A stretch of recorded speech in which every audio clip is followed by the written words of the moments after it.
James, honey, did something happen to you? Music is beautiful. It's one of the purest forms of entertainment. However, there's a huge problem in the underground that we need to talk about.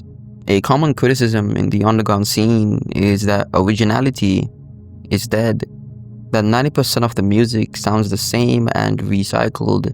And from what I've seen, nearly everyone on this list has faced that exact accusation. Yes, the music sounds good, but it's like eating the same piece of pizza every time, hoping the chef puts an extra piece of pepperoni to spice things up. Regardless, even artists who are praised for their originality and different style of music like Jade's, Too Hollis, or Wi-Fi can often be argued that their music is completely unoriginal. From Too Hollis being heavily inspired by Blade, to Jade's biting the music style and album covers from indie rock bands. And while on this topic of inspiration, just where do we draw the line between inspiration and blatant plagiarism? Let's take Ken Carson's era in the underground. He often did the same thing, but I'd say his work was more so on the line of inspiration. We simply have to admit that the line between inspiration and plagiarism is a spectrum. Some may fall further down the line than others. But this is dangerous, as some artists will blur the line and fly too close to the sun with no regard for intellectual property. These album covers here are the exact same. This is a problem. There is a difference between inspiration and plagiarism. What Osama-san did here is called blatant plagiarism. The situation got so bad that the team contacted him to take it down. But this isn't the first time Osama has had his name in controversy. The reason a lot of people know who Osama-san is because of Ken Carson. As word spread like wildfire that Osama-san blatantly copied Ken Carson's style on his song Cutter. So this begs the question, why? First he copies album covers, now he's copying flows. Are these artists really that unoriginal that they have to copy album covers, bite flows, and do whatever it takes to survive in the industry? Well, no. Anyone familiar with Osama-san's discography understands that he isn't a Ken Carson clone. He doesn't want to be a Ken Carson clone. He did not need to release that song. He doesn't need to imitate flows or album covers to be successful. It's all calculated. His sound fits a particular niche, yes, and based on the quality of his work, success was always likely, as he was really good in that bubble. Failure was never an option for this artist, so why? It's publicity. Plagiarism for attention is a well-established marketing move in 2025. It's similar to smart rage bait, but it's calculated. It takes a balanced approach to attention seeking, so allow me to explain. We live in an era of gimmick rap. Your reputation, how you look, how you carry yourself matters just as much, if not more, than the music itself. Richard Mary changed his entire accent to fit a stereotype of ATL-styled rap. Ian, during his stint of the underground, had one of the best possible runs ever, as he marketed himself as the common white man who happens to just make good enough music to hold his own. Skywater is from the UK, but due to how they market themselves and who they associate with, you would have never come to that conclusion. Netspend started off as a kid sipping lean, but once he rebranded, he's now seen as almost a superstar. There's a lot more. Too Hollis used to be a goofy white kid, but now he's seen as an Instagram model who just happens to make good music. Gimmicks matter, appearance matters, but when your appearance itself isn't anything too special or too unique in this industry, what you have to focus on is your name itself. Osama-san is a music freak. Yes, he has multiple songs that keep getting leaked. Yes, but above all else, he's a marketing freak first. Osama-san takes a year to craft an album with his best songs, and he places one specific song, Cutter, on that album. And this song sounds exactly like Ken Carson's music. This artist, Ken, is already established. He already has millions of monthly listeners and hundreds of thousands of people talking about him and posting about him every day on the internet. Everyone in this sphere knows who he is. Once Osama-san's album is released, his fans will point this out in their small community, and then the haters from the other community will pick up on this. These individuals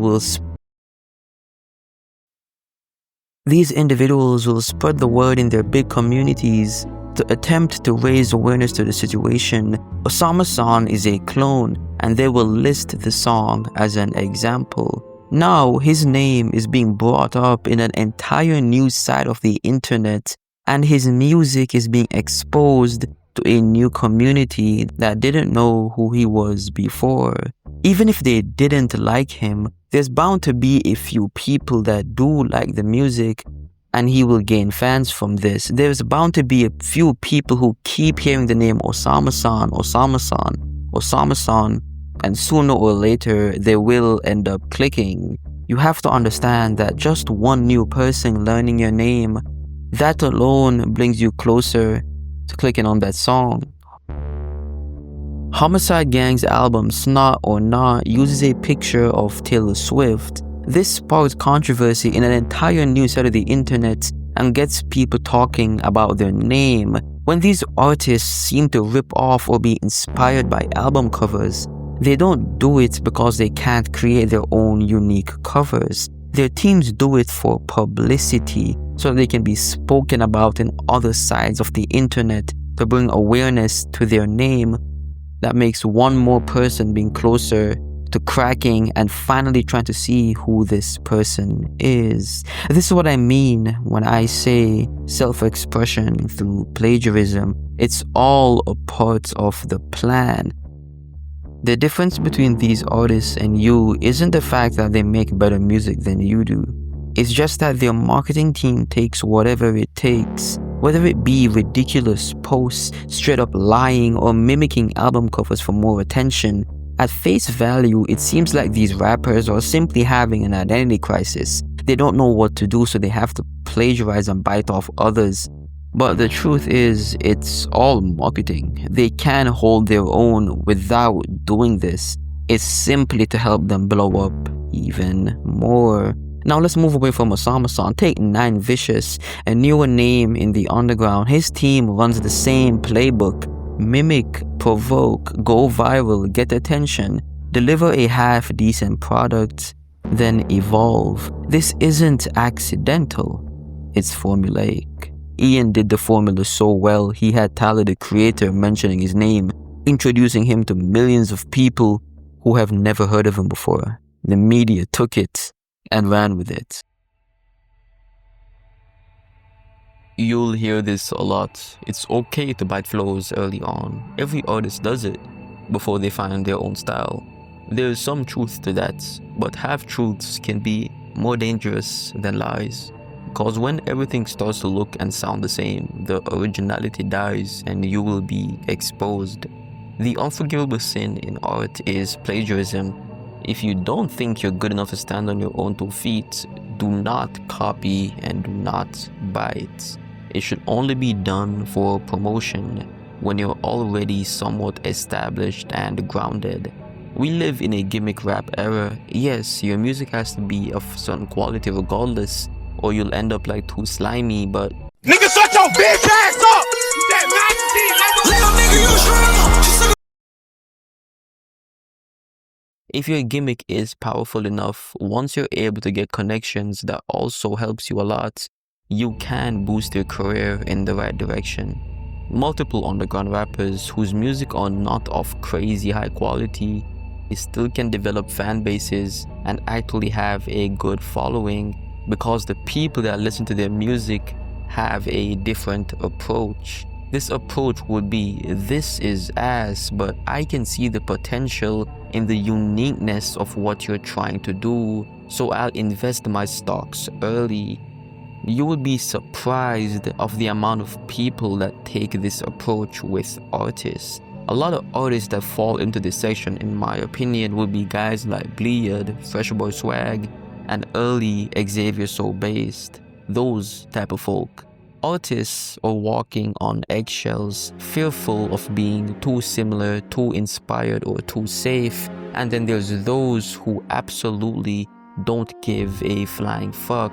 They just do what their label says, collect their bag, and move on. Recently, a popular Korean series was cancelled after it was discovered that the artist traced and plagiarized references. Over 500 chapters and 10 years of work gone down the drain. Meanwhile, creators with deeply problematic personal histories like Predators still get celebrated because their work appeared to be original. This is how broken the system is when it comes to art. People punish copying and biting more than literal predatory behavior, and music is the same.